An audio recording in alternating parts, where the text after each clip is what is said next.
할렐루야. 오늘도 수요 기도에 참여한 여러분 환영하며 축복합니다. 오늘도 함께 말씀을 나누며 기도하는 이 시간, 성령의 뜨거운 역사가 우리와 함께 하시기를 주님의 이름으로 축복합니다. 오늘 말씀은 사도행전 2장 말씀을 함께 보겠습니다. 2장 36절에서 47절까지의 말씀을 봉독해 드리겠습니다. 내가 그런즉 이스라엘 온 집은 확실히 알지니 너희가 십자가에 못 박은 이 예수를 하나님이 주와 그리스도가 되게 하셨느니라 하니라. 그들이 이 말을 듣고 마음에 찔려 베드로와 다른 사도들에게 물어 이르되 형제들아 우리가 어찌할꼬 하거늘 베드로가 이르되 너희가 회개하여 각각 예수 그리스도의 이름으로 세례를 받고 죄 사함을 받으라. 그리하면 성령의 선물을 받으리니 이 약속은 너희와 너희 자녀와 모든 먼데 사람 곧 주 우리 하나님이 얼마든지 부르시는 자들에게 하신 것이라 하고 또 여러 말로 확증하며 권하여 이르되 너희가 이 패역한 세대에서 구원을 받으라 하니 그 말을 받은 사람들은 세례를 받음에 이날의 신도의 수가 3,000이나 더하더라. 그들이 사도의 가르침을 받아 서로 교제하고 떡을 떼며 오로지 기도하기를 힘쓰니라. 사람마다 두려워하는데 사도들로 말미암아 기사와 표적이 많이 나타나니 믿는 사람이 다 함께 있어 모든 물건을 서로 통용하고 또 재산과 소유를 팔아 각 사람의 필요를 따라 나눠주며 날마다 마음을 같이하여 성전에 모이기를 힘쓰고 집에서 떡을 떼며 기쁨과 순전한 마음으로 음식을 먹고 하나님을 찬미하며 또 온 백성에게 칭송을 받으니 주께서 구원받는 사람을 날마다 더하게 하시니라. 아멘. 오늘은 이 말씀으로 교회란 무엇인가 라는 주제로 함께 말씀을 나누고자 합니다. 이번 주일에는 목사 위임과 항종직 선거를 위한 공동의회가 있지요. 저는 이번 일을 통해서 우리 성도들이, 특별히 임직자들이 교회가 과연 무엇인가, 하나님께서는 교회를 통해 어떤 꿈을 꾸고 계신가, 왜 하나님께서 이 교회의 일꾼으로 나를 부르고 계신가 라고 하는 것에 대해 깊이 생각해보는 그런 계기가 되었으면 좋겠습니다. 마태복음 16장 말씀에 보면 예수님께서 제자들에게 말씀하시죠. 사람들이 나를 누구라고 하느냐. 그러자 제자들이 혹은 엘리야라고도 하고 혹은 선지자라고도 합니다. 이런저런 들은 소문을 전하죠. 그래서 예수님께서 다시 질문을 바꾸어 묻습니다. 너희는 나를 누구라고 하느냐? 아무도 대답을 못하는데 베드로가 말합니다. 주는 그리스도시요 살아계신 하나님의 아들이십니다. 예수님을 주님으로, 그리스도 즉 메시아로, 하나님의 아들로 고백하는 최초의 신앙 고백을 드린 거죠. 오늘날 우리의 신앙의 고백은 바로 이 베드로의 신앙 고백에서 벗어나지 않는 핵심적 신앙 고백이었습니다. 그러자 예수님께서 베드로에게 말씀하십니다. 네가 참 잘 대답했다. 이제 내가 대답한 이 신앙 고백 위에 내 교회를 세우리니 음부의 권세가 이기지 못할 것이다 라고 말씀을 하셨습니다. 이때만 해도 교회가 무엇인지 제자들은 잘 몰랐죠. 그런데 예수님이 부활 승천하시고 마가 다락방에 모인 제자들이 성령을 받아서 일어나 복음을 전했죠. 그래서 오늘 36절 말씀에 보면 그런즉 이스라엘 온 집은 확실히 알지니 너희가 십자가에 못 박은 이 예수를 하나님의 주와 그리스도가 되게 하셨느니라. 이렇게 십자가에 달려 죽으신 예수님이 바로 우리의 주님이십니다. 우리의 그리스도이십니다 라고 선포할 때, 그런데 이 말씀을 듣는 유대인들 어떤 사람들입니까? 많은 사람들이 예수를 십자가에 못 박으라고, 그 대신 바라바를 놓아주라고 그렇게 외쳤던 사람들이 아닙니까? 베드로가 증거한 것처럼 만일 자기들이 십자가에 못 박아 버린 그 예수라는 사람이, 그가 베드로가 얘기하는 것처럼 진짜 그리스도라고 한다면 이건 큰일 날 일입니다. 왜냐? 정말 오래전부터 구약시대 때부터 그토록 기다렸던 메시아가 오셨는데 자신들이 못 알아보고 메시아를 그만 십자가에 못 박아 죽였다? 이건 하나님에 대한 대적도 이와 같은 대적이 없는 것이죠. 원수가 되는 것입니다. 그래서 37절에 이들이 아주 두려워하며 마음에 찔려하며 말합니다. 그들이 이 말을 듣고 마음에 찔려 베드로와 다른 사도들에게 물어 이르되 형제들아 우리가 어찌할꼬 하거늘. 얼마나 두려웠겠습니까? 그들이 하나님의 역사를 가로막는 자가 되어버린 것이죠. 그러자 베드로가 차분히 구원의 길을 알려줍니다. 첫째, 회개하라는 거예요. 예수님을 주요 그리스도로 알아보지 못하고 메시아를 십자가에 못 박아 죽이니 큰 죄, 회개하라는 것입니다. 둘째로 예수 그리스도 이름으로 세례받고 죄사함 받으라 얘기했습니다. 셋째로 그러면 성령의 선물을 받게 될 것이다 했습니다. 다시 말해 자신의 죄를 회개하고 예수 보혈로 죄사함 받을 때 성령님이 내 안에 들어오셔서 내 삶의 주인이 되시는 놀라운 선물을 받게 될 거라는 거예요. 그날에 회개하고 세례받고 죄사함 받아 성령의 선물을 받은 사람이 3,000명이나 되었다 말씀하십니다. 그리고 비로소 예수님께서 베드로의 신앙 고백 위에 세우시겠다라고 약속하신 그 교회라고 하는 것이 드디어 가시적인 형태로 나타나게 된 것이 바로 오늘 우리가 읽은 성경의 내용입니다. 그 당시에는 지금처럼 교회당이 있는 것도 아니고요, 잘 갖추어진 예배 형식이 있는 것도 아니고, 조직화된 교리가 있는 것도 아니고, 또 성경을 가르치는 교육의 체계가 갖추어져 있지도 않았지요. 그렇다면 초대교회 성도들은 어떻게 모여서 신앙을 지켜내고 성도들을 돌보고 교제했으며 심지어 순교의 자리까지 나아갈 수 있었던 것일까? 오늘 말씀을 통해 몇 가지를 살펴볼 수 있는데요. 우선 첫째는 처음 교회는요, 가르침을 받는 교회였습니다. 배우는데 열심히 있는 교회였다는 거예요. 42절에 그들이 사도의 가르침을 받아 그랬죠. 사도들이라고 하면 120명의 마가다락방에서 성령을 받은 사람들을 의미하는 것이기도 하지만 주로 예수님과 3년 동안 직접 동고동락하면서 예수님의 가장 가까운 곳에서 예수님이 행하시는 사역을 보고 말씀을 듣고 예수님의 심정을 개인적으로 가장 많이 경험해 왔던 12명의 제자들을 사도라고 얘기할 수 있습니다. 자, 하루아침에 3,000명이나 세례를 받아서 구원받는 자를 맞이한 초대교회는 이들을 주로 각자의 가정에 초대했습니다. 먼저는 120명의 제자들이 자신의 집을 개방해서 아마 사람들을 초대했겠죠. 그러면 12명의 사도들이 각각의 집들을 모일 때마다 순회하면서 모임에 참석합니다. 그리고 그들이 직접 예수님께 보고 들은 복음을 증거한 것이죠. 회당에서 배웠던 토라의 말씀을 예수님은 또 어떻게 다르게 해석했는지, 예수님의 진정한 가르침의 복음의 핵심은 무엇인지에 대해서 그들에게 들려주자 그들은 지금까지와는 전혀 다른 말씀에 대한 이해를 가지고 삶이 변화되기 시작했습니다. 모세의 율법에는요, 조건만 되면 이혼해도 된다고, 원수를 미워하는 거 당연하다고 가르치고 있습니다. 그런데 예수님은 달라요. 하나님이 짝지어주는 걸 사람이 나눌 수 없대요. 원수까지도 사랑하라. 오른뺨 맞았으면 왼뺨도 돌려대라. 겉옷을 가지려는 자에게 속옷까지 내어주라고, 그렇게 사랑하라고 말씀을 하며 가르치십니다. 예수님의 가르침의 그 깊이가 너무나도 큰 것이죠. 이처럼 모세와는 차원이 다른 말씀에 대해 제자들이 직접 보고 듣고 주님이 행하신 일들을 사람들에게 가르치면 그 가르침은 곧바로 사람들의 삶이 변화되는 모습으로 나타났습니다. 신약학자인 로버트 뱅크스라는 교수님이 쓴 1세기 그리스도인의 하루 이야기라는 책은 그 부제가 뭐냐? 어느 회심자의 평범한 일상이라는 부제를 갖고 있습니다. 1세기 당시에 이제 막 예수님을 믿고 구원받은 사람이 어떻게 주님의 가르침을 따라 변화된 삶을 살아가는가 하는 하루의 일상을 글로 적어 놓은 것이죠. 미신처럼 여겼던 부적들을 다 버립니다. 우상들을 떨쳐버립니다. 외모를 치장하는 그런 삶을 지금까지 살아오면서 그렇게 돈과 시간을 낭비했던 1세기 사람들과는 달리 주님의 가르침을 받은 사람들은 이제 썩어지지 않을 영원한 것에 더 마음을 쓰며 삶이 변화됩니다.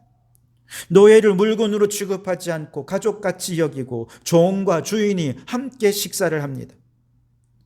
거래를 할 때에도 아주 정직하게 거래를 하고 음란하고 타락한 사람들 사이에서 거룩하고 성결한 삶을 살았습니다. 아내를 물건 취급하지 않고요, 존중했습니다. 가정을 귀히 여겼습니다. 이처럼 사도들로부터 가르침을 받은 초대교회 성도들은 예수님의 가르침대로 사는 것이 그 시대 사람들이 볼 때는 대단히 낯선 것이었습니다. 사람들이 그들을 향해 왜 그렇게 특별한 삶을 사느냐라고 물으면 그들은 대답합니다. 나는 그리스도를 따르는 사람, 그리스도인입니다 라고 대답했다는 것이죠. 여러분, 저는 우리 성도교회가, 초대교회 성도들이 처음 제자들을 통해서 예수님의 가르침을 들었을 때 세상과 너무나도 다른 정말 낯선 그 가르침에 당황스러울 수 있지만, 그럼에도 불구하고 우리 성도들이, 이 초대교회 성도들처럼 예수님의 가르침을 따라 사는 것을 자랑스럽게 여길 수 있기를 바랍니다. 스스로를 그리스도를 따르는 사람으로 정의하며 이것을 자랑스럽게 여기는 성도들이 되기를 바랍니다. 초대교회 성도들이 사도들의 가르침을 받아들일 때요, 계산하지 않았습니다. 따지지 않았습니다. 순수하게 받아들여요. 그리고 적용하죠. 그렇게 때묻지 않은 신앙의 삶을 오늘 우리 성도교회가 그대로 간직할 수 있었으면 좋겠어요. 이번에 임직하는 분들 모두가 다 이처럼 초대교회의 그 원형의 모습, 그 순수한 모습이 오늘 우리에게 적용되어서 순수한 마음으로 말씀을 받아 말씀대로 변화된 삶을 살아가는, 세상 속에 선한 영향을 끼치는 우리 성도교회가 되기를 위해 힘써 주시기를 주님의 이름으로 축복합니다. 두 번째로 초대교회 성도들 42절에 보면 서로 교제하고 떡을 떼며 오로지 기도하기를 힘썼다라고 말씀하고 있습니다. 자, 초대교회에는 성도들 간에 어떤 교제를 이루었을까요? 체육대회를 했을까요? 바베큐 파티를 했을까요? 다 중요하죠. 아마 모일 때마다 함께 식사도 하고 했으니까 식사는 아주 중요한 성도의 교제였을 것입니다. 그런데 이 성도들이 함께 교제했던 중요한 세 가지 교제가 있는데요. 첫 번째는요, 물질을 통한 교제였다는 것입니다. 자, 오늘 2장 44절 45절 말씀해 보시면 믿는 사람이 다 함께 있어 모든 물건을 서로 통용하고 또 재산과 소유를 팔아 각 사람의 필요를 따라 나누어 주며, 그렇게 말씀했습니다. 4장 32절에 보면 믿는 무리가 한 마음과 한 뜻이 되어 모든 물건을 서로 통용하고 제 재물을 조금이라도 제 것이라 하는 이가 하나도 없었다라고 말씀을 하십니다. 초대교회는 성도의 교대가 넘치는 교회였습니다. 무엇을 보면 아느냐? 물질을 내어놓고 교제했기 때문에 그렇습니다. 여러분, 물질로 교제를 나누었다라고 하는 것은요, 구워주고 나누어주는, 단순히 구제했다는 말이 아니에요. 물질 문제는 성도들에게 아주 정말 미묘한 문제가 아닙니까? 그럼에도 불구하고 초대교회는요, 물질을 초월한 믿음의 공동체였다는 것이죠. 초대교회에는요, 자신의 전 재산을 사도들에게 내어놓을 만큼 물질을 넘어선 믿음의 사람들이 많았다는 것입니다. 그래서 초대교회는 있는 사람이나 없는 사람이나 함께 교제할 수 있는 바탕을 마련할 수 있었던 것이죠. 즉, 성도의 교제라고 해서 단지 같이 밥 먹고 체육대회하고 바베큐 파티하고 하는 그 정도가 아니라 내가 가진 물질을 내어놓음으로써 교제를 나누었다는 것이죠. 그러한 물질의 나눔이 있는 그 교제는 물질을 초월하는 믿음이 없으면 불가능한 교제라는 것이죠. 이 세상이 점점 물질주의화될수록 성도들 간의 물질의 교제는 좀 희박해집니다. 이번 추수감사주일에도요, 작년과 같이 땡큐 창원 기프트박스 행사를 진행하려고 합니다. 우리의 감사의 열매는 시장에서 절기 행사를 위해 과일과 채소를 잔뜩 사다 놓아서 강단을 장식하는 것이 아니라 이웃과 물질을 나누는 물품들로 장식된 추수감사주일이야말로 가장 뜻깊은 감사의 열매가 아닐까 생각을 해봅니다. 여러분, 우리의 물질을 이웃을 위해, 성도들을 위해 함께 나누는 물질의 교제가 풍성한 우리 성도교회가 되기를 바랍니다. 둘째는 정신적인 교제인데요, 교회 안에 누구도 차별하지 않고 모든 사람을 다 받아들이는 교제가 바로 정신적 교제라고 말할 수 있습니다. 초대교회는 주인과 종이 함께 한 교회에서 교제했습니다. 믿음의 형제 자매로 교회 안에 들어오면 서로 한 형제 자매였습니다. 존중받았습니다. 남자와 여자, 노인과 어린이, 장애인과 비장애인, 가난한 사람과 부자, 사장님과 종업원, 왕족과 일반 평민들이 교회 안에서는 계급장 다 떼고 계층을 초월하고 신분을 초월해서 주 안에 동등한 자격으로 함께 할 수 있었어요. 이것이 초대교회의 성도교회의 특징이라는 것이죠. 성도의 교제의 특징이라는 것이죠. 여러분, 우리 성도교회 안에도 그 누구도 차별받는 이, 소외되는 이가 없기를 바랍니다. 우리 교회 안에 혹시라도 차별당하고 소외되고 배제되는 이가 있다면 우리 성도교회가 다시 한 번 더 온전한 성도의 교제를 회복할 수 있도록 그렇게 한 마음을 모으는 이번 임직이 될 수 있기를 간절히 바랍니다. 세 번째로는 영적 교제인데요. 성도에게 있어서 무엇보다 중요한 교제는 바로 이 영적 교제죠. 바울이 위대한 사도로서 복음 증거에 성공할 수 있었던 것은 그에게는 영적으로 뒤에서 중보하며 기도해 주는 영적 교제를 나누는 중보의 기도자들이 있었기 때문에 그렇습니다. 바울을 파송했던 안디옥 교회 성도들이 뒤에서 기도해 주었습니다. 빌립보 교회 성도들이 계속해서 기도해 주었습니다. 에베소 교회 성도들이 기도해 주었습니다. 비록 몸은 떨어져 있지만 항상 서로를 위해 기도하며 영적으로 서로 교통하고 교제했던 것이죠. 지난 코로나 시기에 시작된 우리 성도들을 위한 중보의 기도는 지금까지 우리 성도들을 영적으로 교제하고 교통하게 하는 중요한 교제의 수단이 되고 있습니다. 성도들의 가정과 삶의 상황을 나누고 이를 위해 중보 기도해주고 그 기도의 힘으로 문제들을 헤쳐나가고 그리고 문제가 해결된 이후에는 중보하며 영적 교제로 힘을 보태어준 기도의 용사들에게 감사의 마음을 나누고 무엇보다 그 모든 역사 속에 함께 해주신 하나님께 감사할 줄 아는 그런 마음, 이것이 바로 영적 교제인 것이죠. 그래서 교제하고라는 표현 다음에 그 다음에 떡을 떼며 즉 성만찬 있는 예배를 드리죠. 그리고 오로지 기도하기를 힘쓰니라 그랬죠. 영적 교제를 통해 함께 중보하며 기도하고 함께 떡을 떼며 예배를 드릴 때 성도들은 거룩한 공동체로 하나가 되는 것이죠. 여러분, 저는 우리 교회가 서로 모여 먹고 마시고 체육대회 하는 이런 즐거운 행사들이 더 자주 많아졌으면 좋겠습니다. 그러나 여기에서 끝나는 게 아니라 그렇게 하나 된 마음으로 그 다음에 함께 모여 기도하고 함께 모여 말씀 나누고 함께 모여 예배하는 영적 교제로 이어질 수 있기를 바랍니다. 그래서 우리 성도교회가 정말 성도의 교제가 풍성한 교회가 될 수 있기를 간절히 바랍니다. 세 번째로 그 교제의 자리에 초대교회 성도들은 이웃을 초대했어요. 47절에 보면 하나님을 찬미하며 또 온 백성에게 칭송을 받으니 주께서 구원받는 사람을 날마다 더하게 하시니라 그랬습니다. 자, 초대교회 성도들이 가르침을 받아 말씀대로 삽니다. 물질로 교제하고 정신적으로 교제하고 영적으로 교제합니다.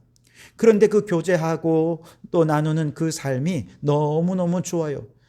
주변 사람들에게 칭송을 받습니다. 마음의 문을 활짝 열어놓은 것이죠. 그리고 그 물질의 교제 속에 성도들만 포함시킨 것이 아니라 이렇게 마음이 열려있는 이웃 지역사회의 어려운 분들, 독거노인들, 힘든 과부들 이런 분들을 포함시키는 것이죠. 이처럼 구별된 삶을 사는 사람이 물질로 섬기더니 어느 날 그에게 찾아와서 당신을 위해 기도하고 있었습니다. 함께 거룩한 교제의 자리에 참여하지 않겠습니까? 초대를 하는 거죠. 이미 그들을 칭송하고 있었습니다.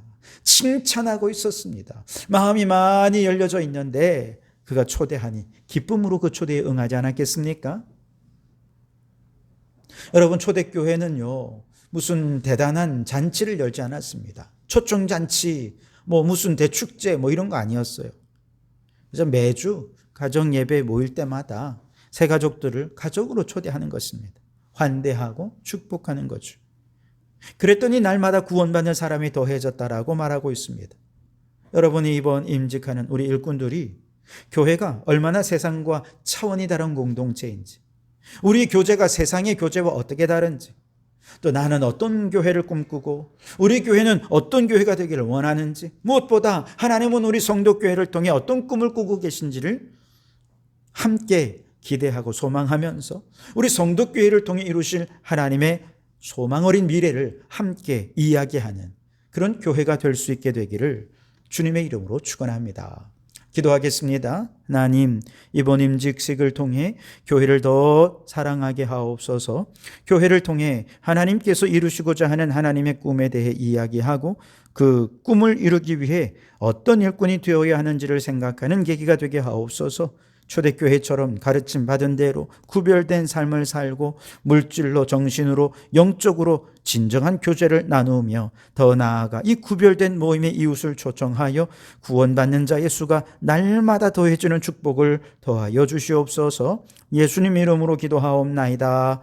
아멘.